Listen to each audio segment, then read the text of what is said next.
L'un de mes abonnés m'avait demandé que je puisse lui parler de la candidose buccale. Et vous, savez-vous ce que c'est une candidose buccale? Voyons voir à l'image c'est à quoi ressemble une candidose buccale.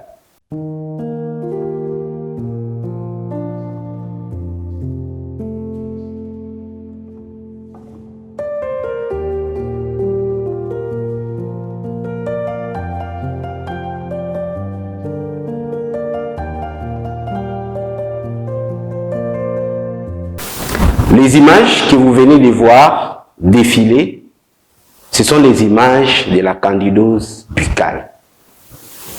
Si ces personnes en ont souffert, ça veut dire que vous aussi, vous pouvez en souffrir. Et par conséquent, il est important que vous sachiez c'est quoi cette maladie, comment on l'attrape, comment ça se soigne et comment on peut les prévenir. C'est de ça que nous allons parler juste après les jingles.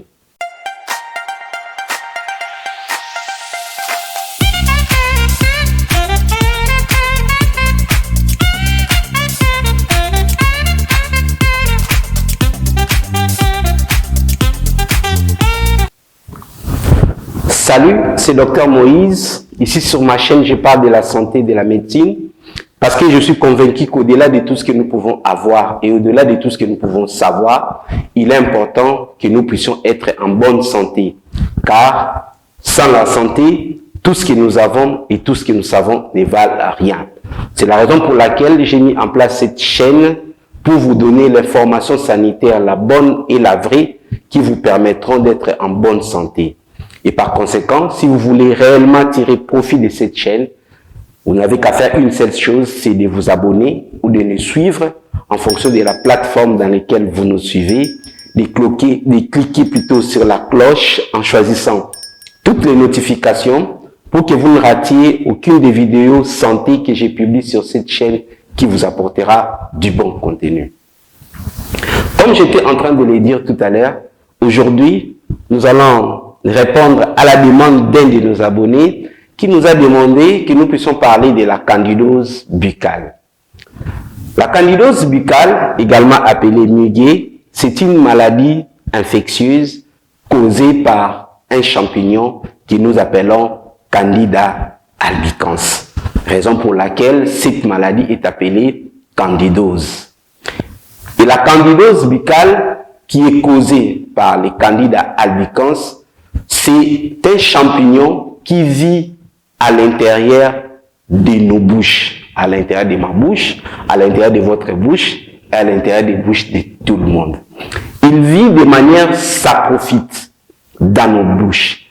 Il ne cause pas de maladie, il ne nous pose aucun problème. Il vit dans la bouche comme nous vivons dans la planète Terre.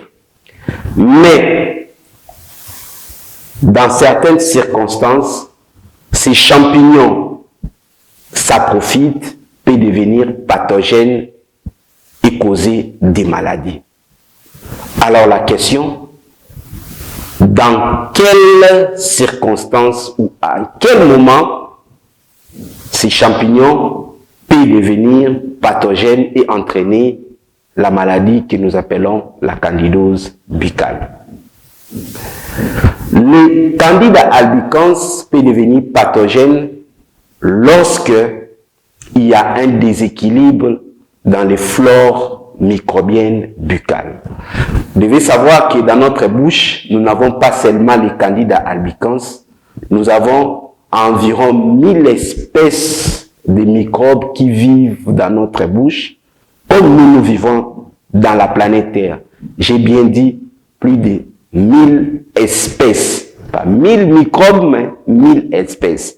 Donc, notre bouche est remplie de microbes. Mais ces microbes ne nous posent aucun problème. Ils vivent dans un état d'équilibre entre nous qui sommes l'hôte et nos systèmes immunitaires, mais aussi entre eux et les microbes. Nous établissons un équilibre.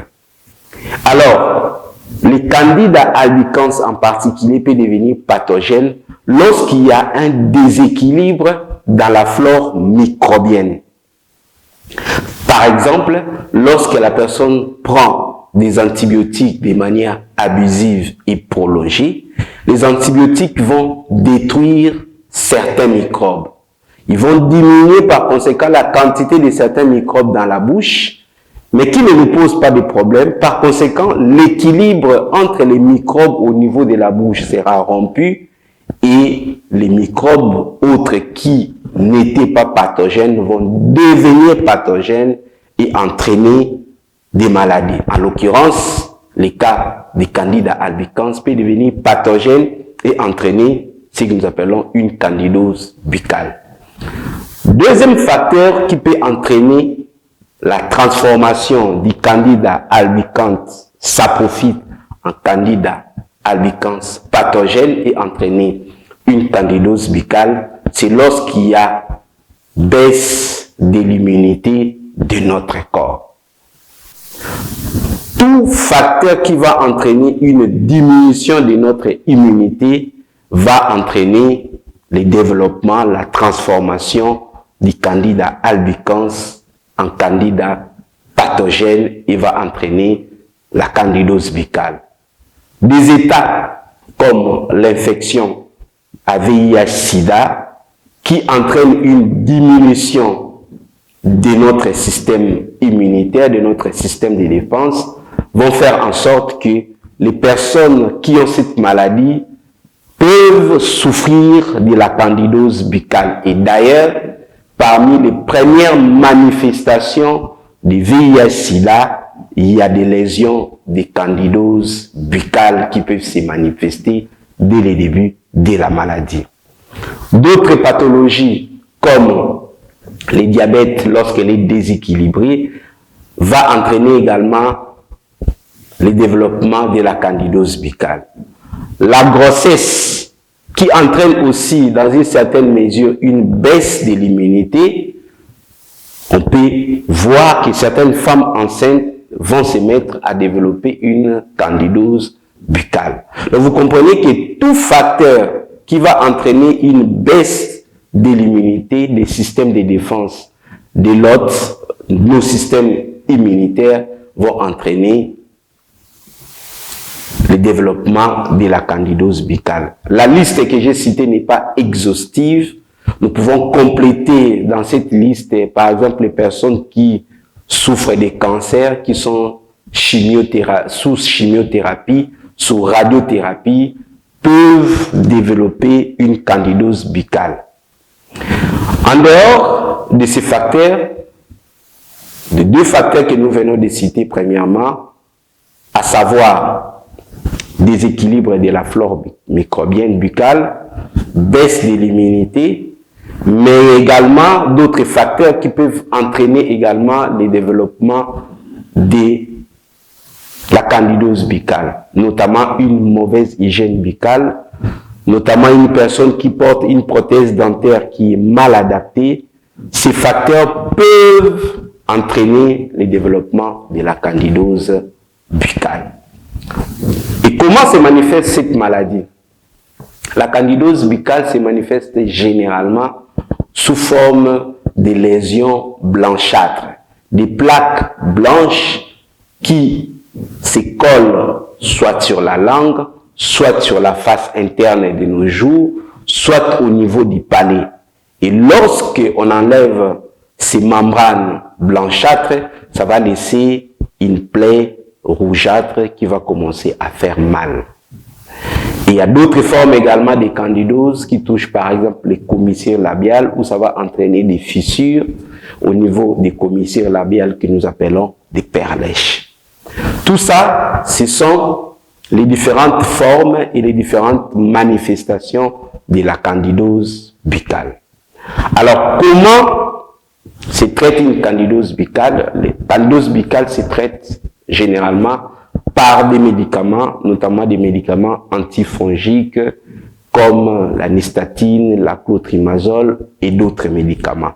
Ici, notre objectif n'est pas de vous donner les traitements précis, parce que si vous êtes malade, ce qui est recommandé, c'est de pouvoir aller se faire consulter auprès des médecins qui va poser des diagnostics précis.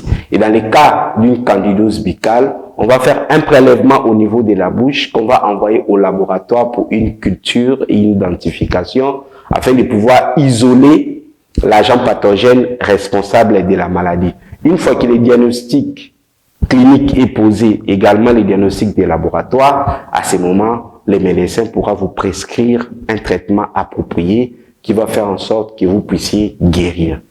Et comment prévenir cette maladie, cette candidose buccale? Il faudra éviter tout facteur qui peut entraîner un déséquilibre de la flore bactérienne, comme l'usage abusif des antibiotiques, comme nous l'avons dit tout au début. L'hygiène buccale doit être bonne. Il faudra bien se brosser les dents matin, soir, bien s'hydrater parce que toute situation de sécheresse buccale va entraîner aussi le développement de la candidose buccale. Pour les personnes âgées, il est recommandé qu'ils puissent boire suffisamment d'eau pour qu'ils ne puissent pas avoir une sécheresse au niveau de la bouche. Les enfants également, les tout petits peuvent en souffrir. Donc les parents doivent avoir l'habitude de pouvoir donner de l'eau aux enfants afin que la bouche soit hydratée et qu'il n'y ait pas une sécheresse buccale. Pour des maladies particulières comme le VIH, SIDA, des cancers, ainsi de suite, ces personnes sont prises en charge dans des cliniques spécialisées. Lorsqu'il y a manifestation de ces symptômes de cette maladie, les personnes qui les prennent en charge savent comment faire. Pour les immunodéprimés souffrant du VIH-Sida, il faudra prendre correctement son traitement, remonter les taux de CD4 pour que la personne ne soit pas susceptible de pouvoir développer cette maladie qui est la candidose buccale. Et si vous en êtes victime, si vous en souffrez, vous pouvez venir nous consulter dans nos cabinets. À Pointe-Noire, nous sommes dans le cabinet médical Excellencia. Nous sommes situés au centre-ville de Pointe-Noire, précisément au rond-point Kassaï, dans les mêmes bâtiments que la pharmacie de l'hôpital. À Brazzaville, nous sommes sur la rue Lénine numéro 49, dans l'enceinte de la polyclinique de Brazzaville. Nous mettons à votre disposition des personnels qualifiés et équipés qui vont pouvoir diagnostiquer et traiter efficacement les problèmes de santé que vous avez. Voilà l'information que j'avais à vous transmettre. Si vous avez des questions, n'hésitez pas de me poser des questions. Je me donnerai le plaisir de pouvoir vous répondre à vos questions parce que nous avons une rubrique spéciale intitulée « La réponse à vos questions » où nous répondons aux questions de nos abonnés. Que la question soit en rapport avec cette vidéo ou en rapport avec un autre problème de santé, nous nous donnerons le plaisir de pouvoir vous répondre à vos questions. De la même manière, cet abonné qui nous a demandé de pouvoir parler de la candidose buccale, nous en avons parlé. Et vous également, vous pouvez poser vos questions, vous pouvez donner vos préoccupations. Si elles sont pertinentes, nous ferons toujours une vidéo qui, non seulement elle va édifier vous qui avez posé la question, mais également toute la communauté qui me suit. Et donc, si vous n'êtes pas abonné, abonnez-vous, cliquez sur la cloche, cliquez aussi sur la mention j'aime. Comme ça, je saurai que cette vidéo vous a plu et nous continuerons dans la même lancée pour vous produire des contenus de qualité. À très bientôt sur notre chaîne pour d'autres vidéos sur la santé.